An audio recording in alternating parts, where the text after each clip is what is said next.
దేవుడు నిన్ను పరీక్షించినప్పుడు, పరిశీలించినప్పుడు, పరిశోధించినప్పుడు, ఆయన కళ్ళల్లో నువ్వు పడినప్పుడు నిరూపించాలి కదా. ఆయన నిన్ను చూసినప్పుడు తాగుతూ కనిపిస్తే, ఆయన నిన్ను చూసినప్పుడు తగాదాలతో నిండిపోయి కనిపిస్తే, ఆయన నిన్ను, నీ భర్తను, నిన్ను, నీ భార్యను చూసినప్పుడు తన్నుకుంటూ కనిపిస్తే, తిట్టుకుంటూ కనిపిస్తే, కొట్టుకుంటూ కనిపిస్తే ఎలా దీవిస్తాడు చెప్పండి? అన్యాయం చేస్తూ కనిపిస్తే, అపవిత్రమైన వాటిని చూస్తూ కనిపిస్తే, అక్రమమైనటువంటి సంబంధాలు పెట్టుకొని జీవించడం చూస్తే ఎలా దీవిస్తాడు చెప్పండి? ఆయన పరీక్షిస్తున్నాడు. కారణం తెలుసా? నిన్ను దీవించాలని, తాను దాచిపెట్టినదంతా కూడా నీకు ఇవ్వాలని యోసేపు తన సహోదరులను పరీక్షిస్తున్నాడండి. కారణం తెలుసా? ఈ దేశాన్ని పరిపాలించే స్థాయికి దేవుడు నన్ను దీవించాడు. మీరెవ్వరూ కూడా దిక్కుమాలిన వారిగా ఉండాల్సిన అవసరం లేదు.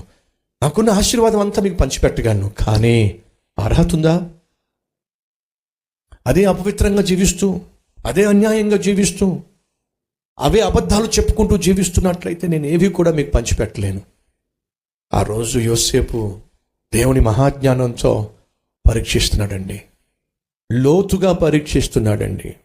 సహోదరి సహోదరులు, దేవుడు ఒకవేళ ఈ రాత్రి నిన్ను పరీక్షిస్తే, నన్ను పరీక్షిస్తే, మన హృదయాలను పరీక్షిస్తే, మన ఆలోచనలను పరీక్షిస్తే, మన తనువును పరీక్షిస్తే అపవిత్రత కనిపిస్తుందేమో, దేవునికి ఇష్టం లేని జీవితం కనిపిస్తుందేమో. అలా కనిపిస్తే ఏ రీతిగా దేవుడు పాపిష్టి వాడిని ఆశీర్వదించగలడు చెప్పండి? దేవుడు ఈరోజు నిన్ను పరీక్షిస్తున్నాడు.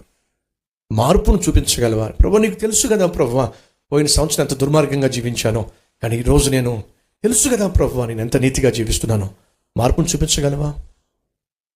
ప్రభు, అంతకుముందు నేను ఎంతో దుర్మార్గంగా జీవించానో, దుష్టునిగా జీవించానో, త్రాగుబోతుగా, తిరుగుబోతుగా జీవించాను. ఈరోజు ఎంతో నమ్మకంగా, యథార్థంగా, ఒక మంచి తండ్రిగా, భర్తగా జీవిస్తున్నాను. తెలుసు కదా ప్రభువా, చెప్పగలవా?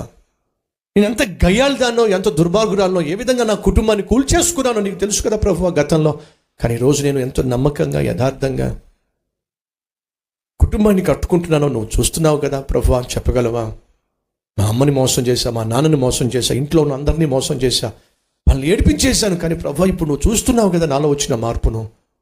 యవన ప్రాయాన్ని కాపాడుకుంటున్నాను, యథార్థంగా జీవిస్తూ, నీకు తెలుసు కదా ప్రభువా, చెప్పగలవా? దయచేసి వినండి. దేవుడు నీ కోసం ఆశీర్వాదాలు దాచిపెట్టాడు. అవన్నీ కూడా నీకోసమే. అవి నీకు ఇవ్వాలి అంటే నువ్వు నిరూపించాలి కదా నీలో మార్పు వచ్చిందని. నువ్వు చూపించాలి కదా నీలో పరిపక్వత వచ్చిందని, నువ్వు పరిశుద్ధంగా బ్రతుకుతున్నావని. ఈరోజే ఒకవేళ దేవుడిని పరీక్షిస్తే నీ పరిస్థితి ఏమిటి?